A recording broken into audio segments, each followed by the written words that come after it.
आता मुलांना खाऊ द्या त्यांच्या आवडीचे चॉकलेट्स खूप. या ठिकाणी तुम्ही अजिबात त्यांना रोखण्याची गरज नाही आहे, कारण हेल्दी अनप्रिझर्वेटिव्ह आपण या ठिकाणी हे चॉकलेट्स बनवलेले आहेत.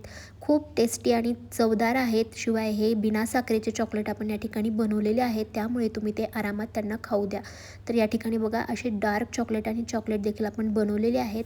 एकदम हेल्दी आहेत. तर बनवण्यासाठी काय करायचं आहे चॉकलेट, तर या ठिकाणी एका पातेल्यामध्ये आपण 1 कप पाणी गरम केलेलं आहे. त्यावरती एक भांडं ठेवायचं आणि या भांड्यामध्ये अर्धा कप बटर टाकायचं आहे. आता जे बटर आपण या ठिकाणी वापरलेलं आहे ते अनसॉल्टेड आहे, म्हणजे यामध्ये मीठ नाही आहे. प्लेन असं नॉर्मल आपण या ठिकाणी बटर वापरलेलं आहे. बटर पूर्णपणे वितळलं की यामध्ये आपल्याला अर्धा कपच गुळाची पावडर वापरायची आहे, किंवा तुम्ही गूळ फोडून देखील या ठिकाणी टाकू शकता. अर्धा कप घ्यायचं आहे, सगळं काही समप्रमाणात. गुळाला आपल्याला फक्त आता वितळून घ्यायचं आहे, याची चाचणी वगैरे काही बनवायची नाही आहे. आपला गूळ वितळत आहे तोपर्यंत 4 चमचे आपण एका कढईमध्ये रागीचं पीठ घेतलेलं आहे, म्हणजे नाचणीचं पीठ. याला देखील 1-2 मिनटं भाजून घ्यायचं. आता गूळ वितळलेला आहे पाहू शकता तुम्ही. आता या वितळलेल्या गुळामध्ये आपल्याला टाकायचं आहे 4 चमचे कोको पावडर. तर हे कोको पावडर टाकायचं, जेणेकरून चॉकलेटचा फ्लेवर येतो, शिवाय चॉकलेटसारखी टेस्ट देखील लागते. त्यामुळे आपण हे 4 चमचे वापरलेलं आहे. या ठिकाणी कोको पावडर गुळाच्या पावडरमध्ये आपण व्यवस्थित मिक्स करून घेतलेली आहे. त्यामध्येच आपल्याला नाचणीचं पीठ देखील टाकायचं आहे. 4 चमचे नाचणीचं पीठ आणि 4 चमचे कोको पावडर घेतल्यानंतर अर्धी वाटी याचं प्रमाण होतं. म्हणजे काही आपण जे काही साहित्य वापरलेलं आहे ते सगळं इथं समप्रमाणात घ्यायचं आहे. आता याला बाजूला काढून थंड करून घ्यायचं पूर्णपणे. आणि त्यानंतर या पद्धतीनं असे चॉकलेटचे साचे भेटतात, त्यामध्ये आपल्याला हे साहित्य भरून घ्यायचं आहे. तर एकदम मस्त झटपट असे चॉकलेट बनतात, जास्त मेहनत लागत नाही आणि टेस्टी देखील हे आहेत, हेल्दी आहेत. त्यामुळे तुम्ही ते मुलांना खूप खाऊ द्या आरामामध्ये. त्यांना तुम्हाला दिल्यानंतर टेन्शन येणार नाही.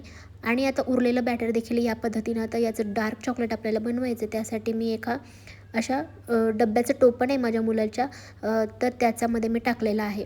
आता याला फ्रीजमध्ये सेट करण्यासाठी ठेवून द्यायचं. तर फ्रीझरमध्ये ठेवायचं आहे 2 तास कमीत कमी. आणि 2 तासाच्या नंतर आता आपण चॉकलेट बघूयात कसे तयार झालेले आहेत. तर या ठिकाणी बघा 2 तासानंतर मस्त असे आपले या ठिकाणी चॉकलेट तयार झालेले आहेत. मस्त हे सेट झालेलं आहे बघा तुम्ही. आता याला आपण अनमोल्ड करूयात. तर पाण्याचा वापर न करता अगदी सहज, अगदी खालून प्रेस केलं की या पद्धतीने असे चॉकलेट्स बाहेर येतात. आणि हे बघा किती मस्त याचा शेप आहे. हे मुलांना देखील खूप आवडेल. अशा वेगवेगळ्या शेप्सचे तुम्हाला हे चॉकलेटचे साचे आरामात बाजारात भेटतात. तर तुम्ही आणून या पद्धतीनं असे चॉकलेट्स बनवा.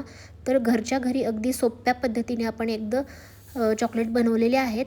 त्यांना फ्रीजमध्येच ठेवून खायचं आहे. तुम्ही जर त्याला बाहेर ठेवून किंवा बाहेर साठवलात तर ते वितळून जातील. त्यामुळे त्याला फ्रीजमध्येच ठेवा आणि हवे तेव्हा फ्रीजमधून काढून खा.